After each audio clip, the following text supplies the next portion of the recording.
Hey everyone, we're going to talk about integer exponents. Integers can be positive or negative. So we're talking about positive exponents and negative exponents. All right, you might want to try this on your calculator. Put in 2 to the power of negative 3.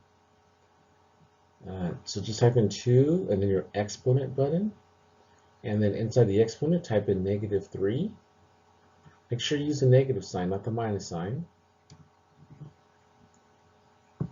And it should give you either 0.125, depends on the calculator, or 1/8. Interesting, right? All right, let's try another one. Type in 5 to the negative 2.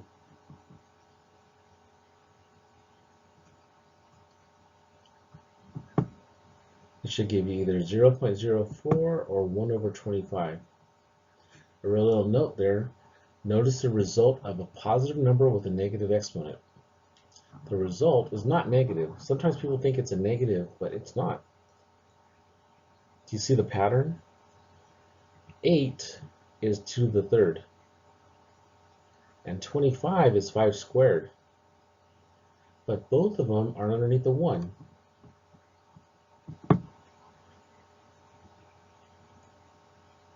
So here's our definition.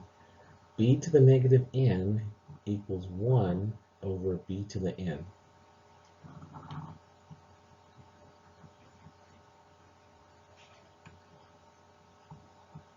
So that's our rule. If you have a negative exponent, you make a fraction, you put 1 on top, and then you put b to the positive n on the bottom. You change it from a negative to a positive, but you got to move it.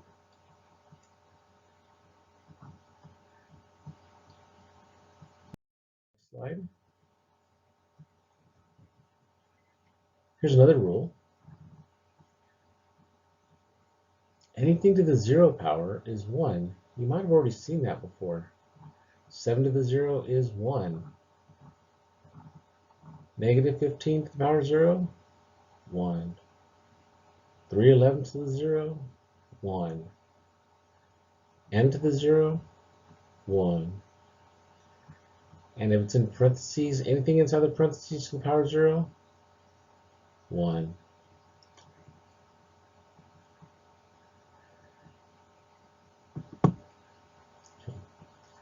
So in the previous lesson, we had a property that says if b to the n over b to the m is equal to b to the n minus m if n is greater than or equal to m. Well, we didn't really talk about what if they're equal. So if they're equal to each other, you're going to get a power of 0, and anything to the power of 0 is 1. That makes sense. Like here's our little example. X to the 5th over x to the 5th. Well, anything divided by itself has to be 1, right? But if we subtract the exponents, 5 minus 5 is 0, and we just said anything with 0 power is 1. So anytime we have the same exponent on the top and the bottom, and the bases are the same, it equals 1.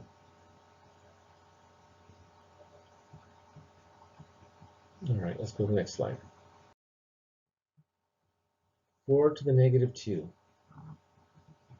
So what are we going to do?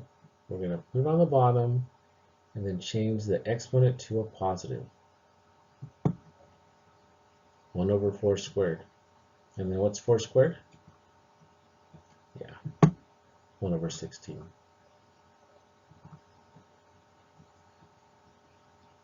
Okay, try the next one.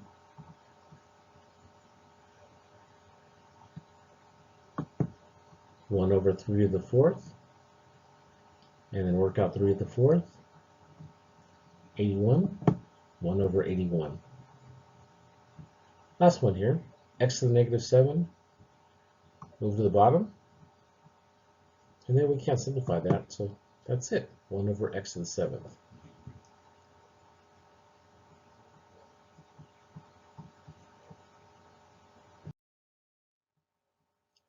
Okay, now in this example, we're going to talk about when we have exponents on the top and the bottom that are negative.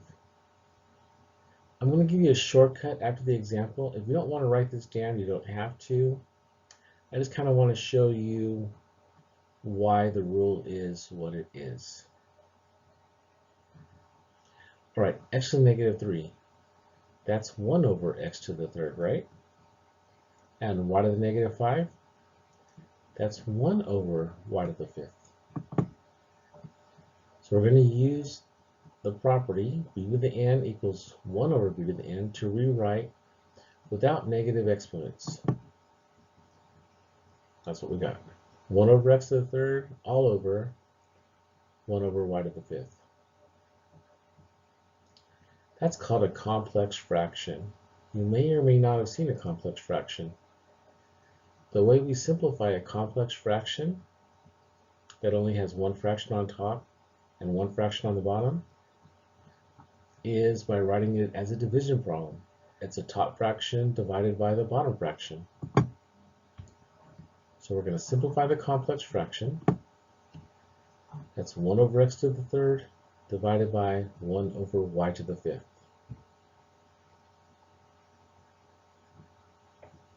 Now, how do you do division with fractions? Keep change flip. You keep the first fraction the same. You change the division and multiplication, and then you flip the second fraction.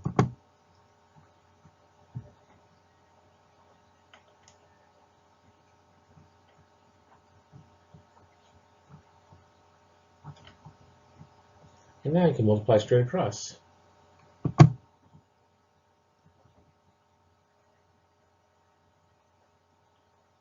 And that's it. So notice what happened.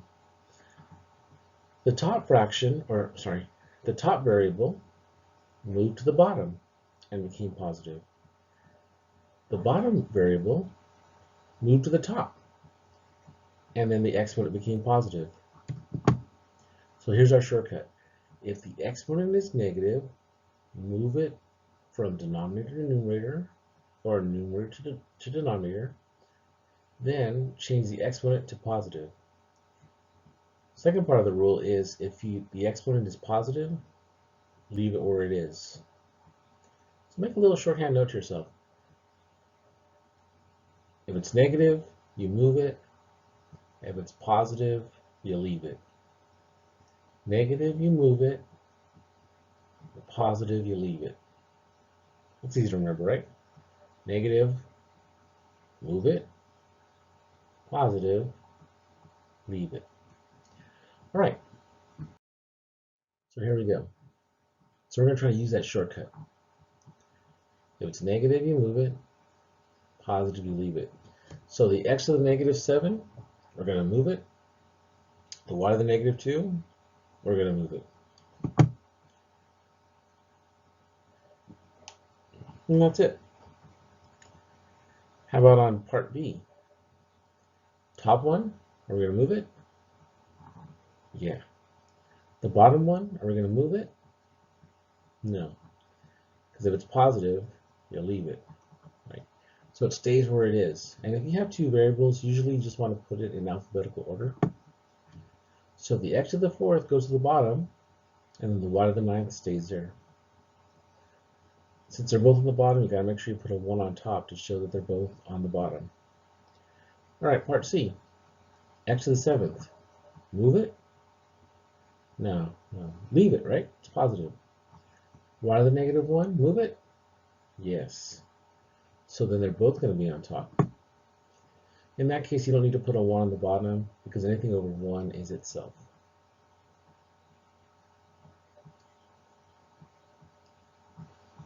All right.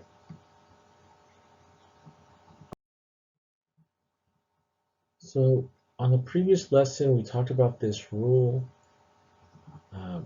b to the n over b to the m. We did two parts.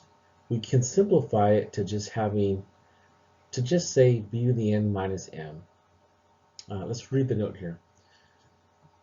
Now that we know how to deal with negative integers, we will be able to simplify more types of problems.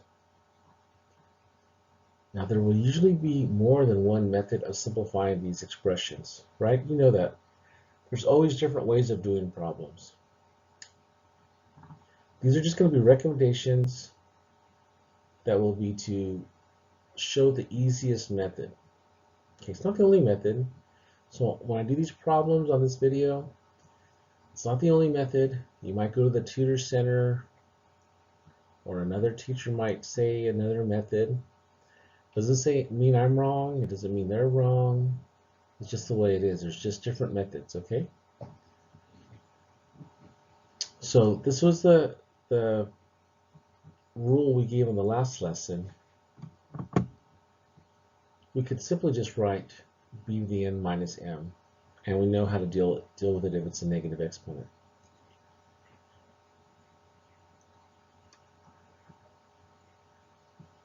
All right. So again, there's different ways of doing it. Let's see. Let's do the first one.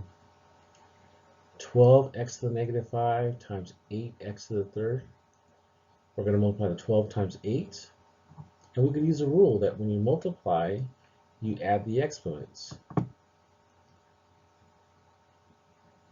So 12 times 8, 96, right? And then negative 5 plus 3. Negative 5 plus 3 would be 2. Now we're not done, right? Because if you have a negative exponent, you can move to the bottom. We could have moved the x to the negative 5 to the bottom earlier. Again, different methods, right? So our last step is to move the x to the negative 2 to the bottom. Not the 96. The 96 is not attached to the negative 2. It's 96 times x to the negative 2. So the 96 stays on top, but the x squared goes to the bottom. All right, part B. We could put the x to the negative 2. We could move that to the bottom, but then we have a fraction. I think it's easier just to go ahead and use a rule where we multiply those exponents. X to the a raised to the b is x to the ab. So that gives us x to the negative 6. And then since it's negative, we got to move to the bottom.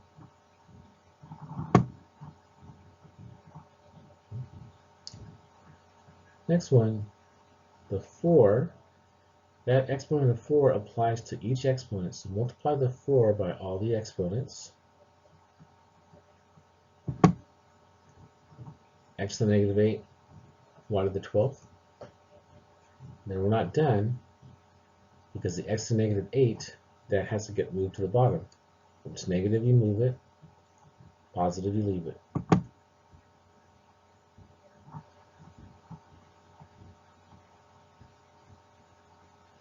All right, let's go to the next slide. This is almost the same thing, except that we have the same bases. Both of them have x on the top and bottom. I like to get rid of the negative exponents first in this kind of a problem. So if it's negative, you move it.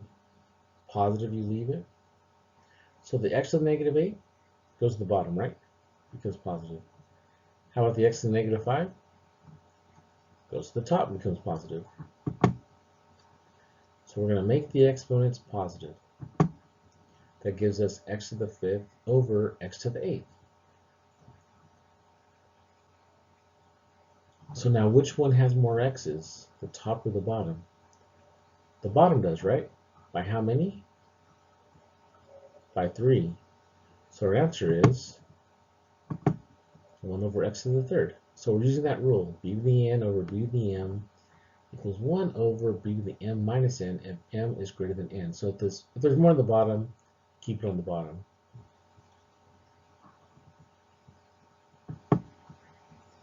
Now we could have used this other rule and just subtracted the exponents. So that's negative 8 minus negative 5. Negative 8 minus negative 5, that turns into negative 8 plus 5, which is negative 3. And then you can move it to the bottom and still get the same answer. So again, I showed it two different ways here, totally your choice. I kind of like getting rid of the negative exponents first, but that's my preference. It may not be your preference. All right, let's try another one. x to the negative 12? Yeah, we're going to move it. X to the 10? We're going to leave it. So our first step is to make the exponents positive.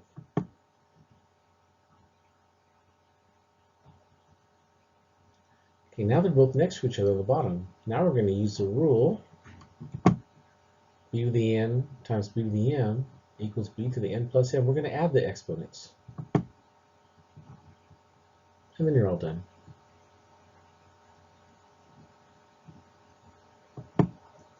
Or we could use this rule. We don't worry about which one's larger or which one's smaller. We just go ahead and subtract the exponents. Negative 12 minus 10, negative 22, and then we move to the bottom. Your choice.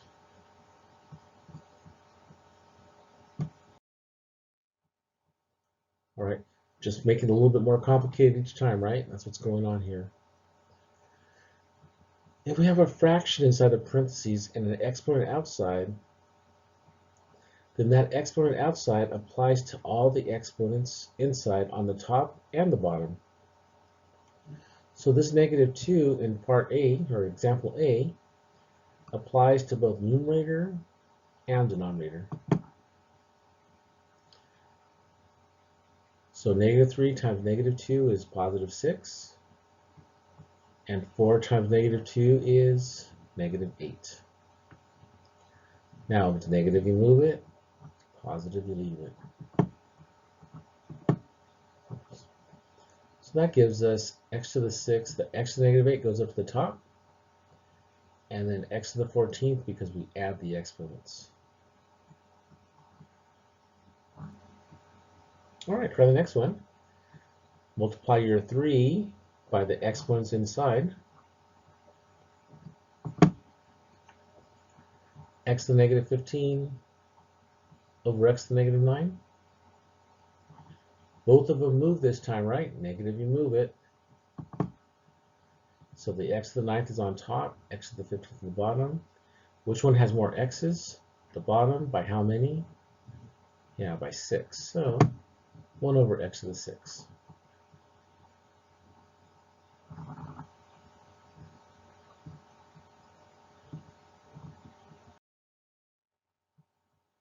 All right, example 6. It is definitely a good idea to apply the exponent outside the parentheses to all the exponents inside. First, actually. Again, there's different ways of doing the problem. I think it's easier to do that. Get rid of that exponent outside the parentheses. And then also be careful. If a variable doesn't have an exponent written, it's always a 1, right? If there's no exponent, it's always a 1.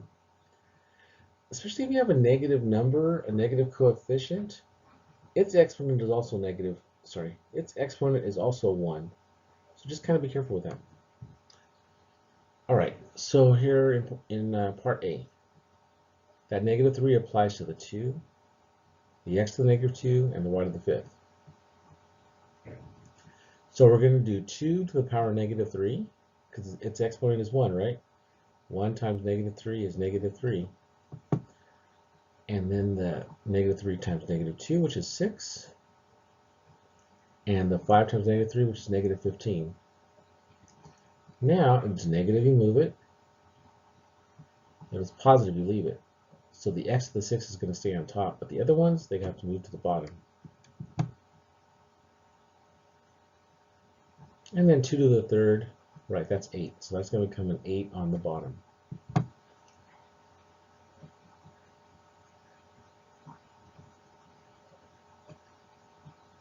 All right, so our next one, that's a negative 3 to the power of negative 2. Negative 3. So first I put a 1, it just seems like it's a good idea. Put an exponent of 1, especially when you have a negative exponent. Now let's multiply the negative 2 by those exponents. So that's negative 3 to the negative 2, x to the negative 2, and y to the 8th. And now if it's negative, you move it.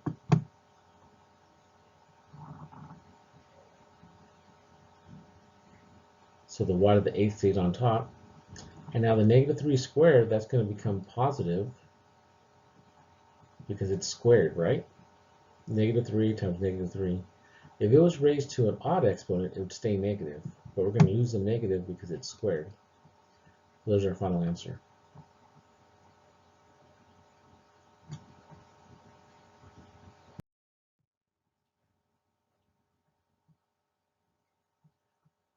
All right, again, there's many methods to simplifying. Just don't be a rule breaker. So there's different ways. Everything will be fine, but unless we break rules, right? Since there are no exponents on the outside of the parentheses here, reduce the coefficients and make the exponents positive. Then we can use the appropriate properties. So 24 and 72, does that reduce? Yeah, it does. You can always put it in your calculator. Your calculator will reduce fractions for you. 24, looks like 24 goes into both of them, right? You could divide them both by 12 first if you want. That'll give you 2 over 6. And then the 2 and 6, that'll become 1/3.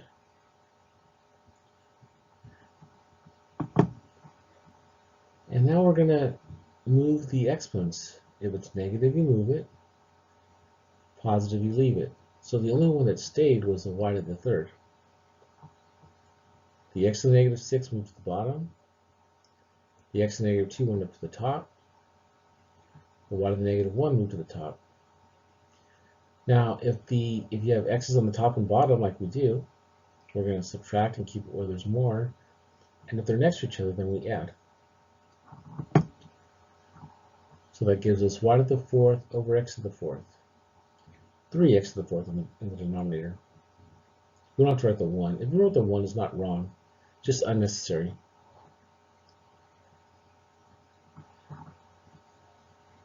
All right, 40 over 56.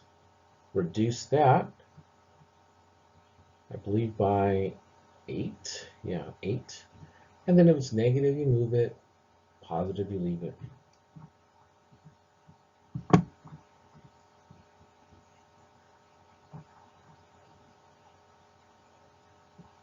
All right, the x's we could add because they're next to each other. And then the y's we could subtract and keep it on the bottom.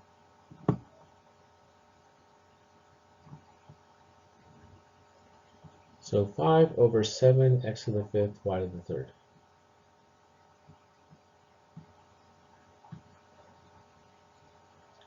All right, almost done. All right, this one has an exponent outside the fraction.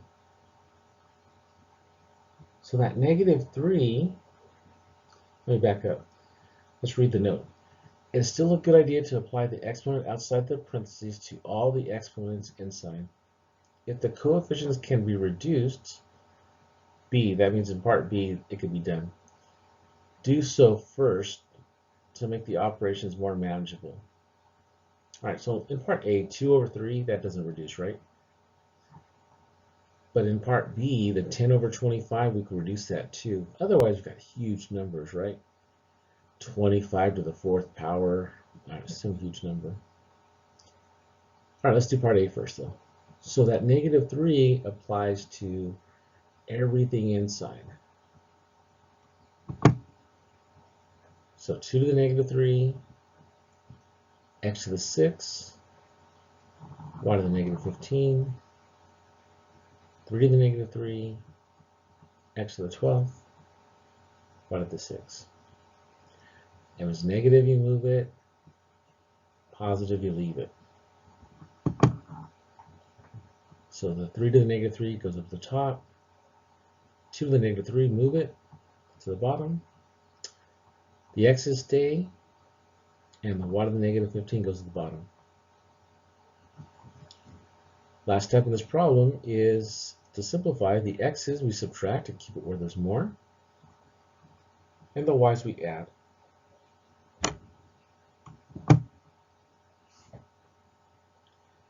(27 over 8, x to the 6, y to the 21).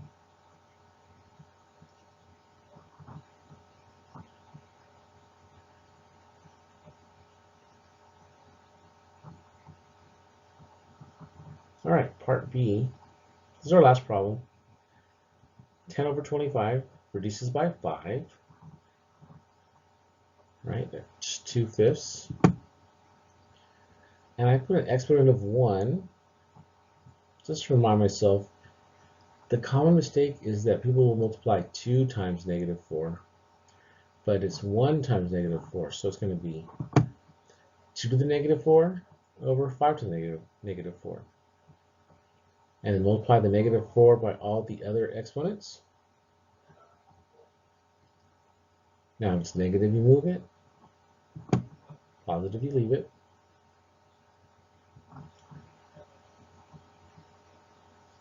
And now if you have x's on the top and bottom like we do, we're going to subtract and keep it where there's more.